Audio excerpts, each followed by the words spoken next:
దాన్ని పట్టుకొని వాడు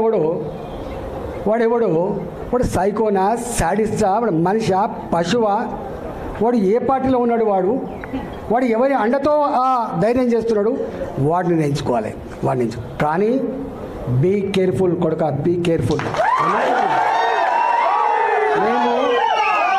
మేము శత్రువుతో కొట్లాడతాం కానీ కడుపుల కత్తులు పెట్టుకొని కావలించుకునే సంస్కృతి మా రక్తం లేదు కొడుక, నా రక్తం లేదు. ఇవాళ మీరు ఎవడెవడు సోషల్ మీడియాలో పెడుతున్నారో, ఏమేమి రెచ్చగొడుతున్నారో, ఏమేమి చేస్తున్నారో మొత్తం పైకి పంపించే ప్రయత్నం చేస్తా. నేను అనుకుంటున్నా సంస్కారం ఉందని, సభ్యత ఉందని ఇట్లాంటి వాటిని అరికడతానని చెప్పి భావిస్తున్నా. అరికట్టకపోతే నష్టపోయేది ఎవరో అర్థం చేసుకోండి. మీరు నష్టం మాకు కాదు, మాకు ఏం తక్కువ ఉంది? అసలు మీరు ఎవరు? అసలు నీ శక్తి ఏంది, నీ యుక్తి ఏంది, నీ చరిత్ర ఏంది, మా చరిత్ర ఏందిరా? 2002లో వచ్చిన నా జిల్లాకి, 2002లో వచ్చిన నా జిల్లాకి 2 సార్లు నేను జిల్లా పార్టీ అధ్యక్షుడిగా పనిచేసిన, నేను 2 సార్లు జిల్లా మంత్రిగా పనిచేసిన. నేను నా అడుగు పడని గ్రామాలు లేవు కరీంనగర్ జిల్లాలో. ఉమ్మడి కరీంనగర్ జిల్లాలో నా అడుగులు పడని గ్రామాలు లేవు.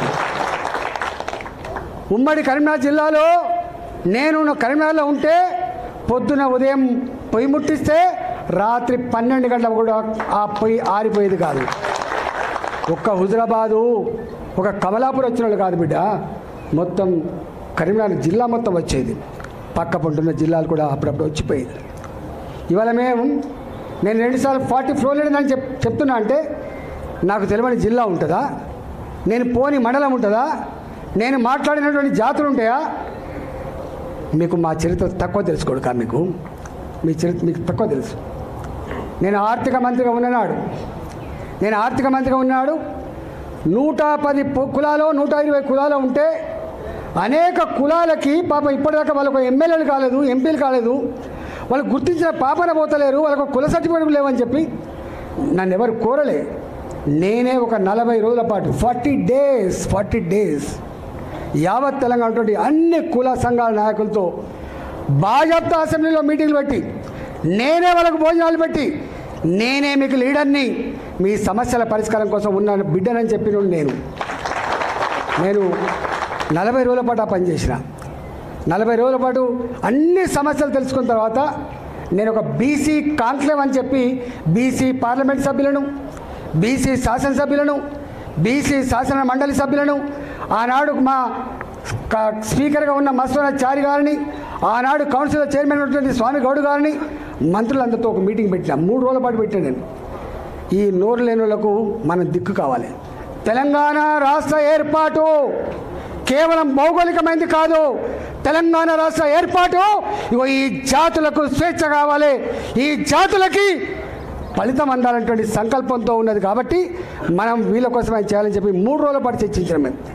దాని ఫలితమే 250 రెసిడెన్షియల్ స్కూళ్ళు ఇవాళ బీసీ రెసిడెన్షియల్ స్కూల్ వచ్చినాయి. దాని ఫలితమే ఇవాళ ఎస్సీ రెసిడెన్షియల్ స్కూల్ కూడా ఎక్కువ వచ్చినాయి. దానికి ఫలితమే ఎస్టీ రెసిడెన్షియల్ స్కూల్ వచ్చినాయి. దాని ఫలితమే 78 కులాలకు ఆత్మగౌరవ భవనాలు వచ్చినాయి. ఇక్కడ వెలమ హాస్టల్ అంటూ ఉండే, గౌడ హాస్టల్ ఉండే, పద్మశాలి హాస్టల్ ఉండే, కొన్ని పెద్ద కులాలకు మాత్రమే ఉండే. అలాంటి వాళ్ళకు కూడా ఇక్కడ ఉండాలని చెప్పి, పేదవాళ్ళకు ఉండాలని చెప్పి 78 కులాలకు ఆత్మగౌరవ భవనాలకి జాగలు ఇచ్చి ఇలా జీవోలు ఇచ్చినటువంటి దాంట్లో ఈటల రాజేంద్ర అంటుంటాడు. గుర్తుపెట్టుకోండి, ఈటల రాజేంద్ర చరిత్ర గది. ఈటల రాజేంద్ర గారు ఎన్నడూ నా వార్త పేపర్లో వస్తుందా రాదా, నా వార్త టీవీలో వస్తుందా రాదా, నాకు ఈ సోషల్ మీడియా అంటే ఎందుకు తెలియదు. నేను ఇప్పుడు చూడండి, నేను దానికి అడిక్ట్ అయినోడు ఏమైపోతున్నాడు కదా, కానీ వాటిని చూసుకోవడం కాదు. ఈ సోషల్ మీడియా గివిటి చూసి మురిస్తోని అంతకంటే కూడా కాదు. ఇవాళ మళ్ళీ చెప్తున్నా,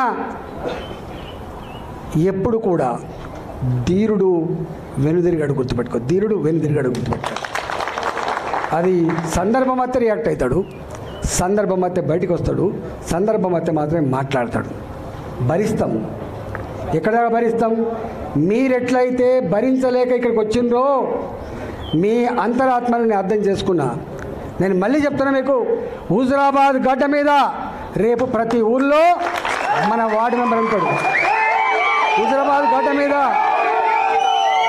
నా సర్పంచ్ ఉంటాడు, హుజురాబాద్లో ఎందుకంటే ఒక్కరోజుతో బంధం కాదు, అది 25 ఏళ్ళ బంధం. అది నన్ను నమ్ముకొని ఉన్నారు మీరు. 2021లో గన్ని వందల కోట్ల రూపాయల ప్రలోభాన్ని అడ్డుకొని అన్న కోసం నిలబడ్డోళ్ళు మీరు, అన్న కోసం నిలబడ్డోళ్ళు మీరు.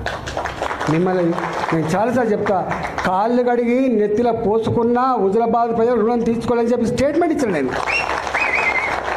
ఆ ప్రజల మీద సంపూర్ణమైన నమ్మకం ఉన్నాడు నేను, ఆ ప్రజల మీద సంపూర్ణమైన విశ్వాసం ఉన్నవాడిని. కాబట్టి మీరు నిజంగానే ఇవాళ ప్రజలు బాధపడుతుంటారు. కాబట్టి నాకు ఇక్కడ పని ఉన్నమాట వాస్తవం, కానీ తప్పకుండా ఇక్కడ నాకేం ఎలక్షన్ లేవు, లోకల్ బాడీ ఎలక్షన్స్. నాకున్న లోకల్ బాడీ ఎలక్షన్సే హుజురాబాద్ ఎన్నికలు, గుర్తుపెట్టాను.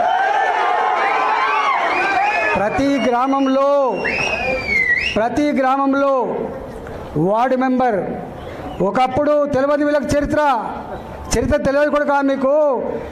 ఎన్నడూ ఒక ఎంపీపీ ఓడిపోలే, ఎన్నడూ ఒక మున్సిపల్ చైర్మన్ మేము గెలవకుండా లేము. 20 ఏళ్ళ చరిత్రలో కేవలం ఒక ఎమ్మెల్యే మాత్రమే కాదు, అన్నిట్లో ఎన్నడూ ఒక ఎంపీపీ ఓడిపోలే, ఎన్నడూ ఒక ఎంపీ ఓడిపోలే.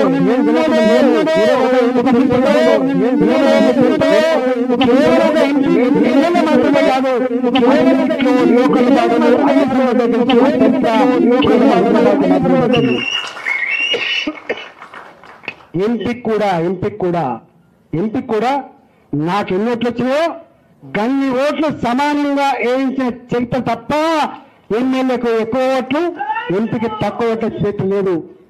ఇప్పటికీ ఆయన అంతరాత్మ తెలుస్తుంది మా వీరరావు గారికి. రెండు కలిపే వస్తే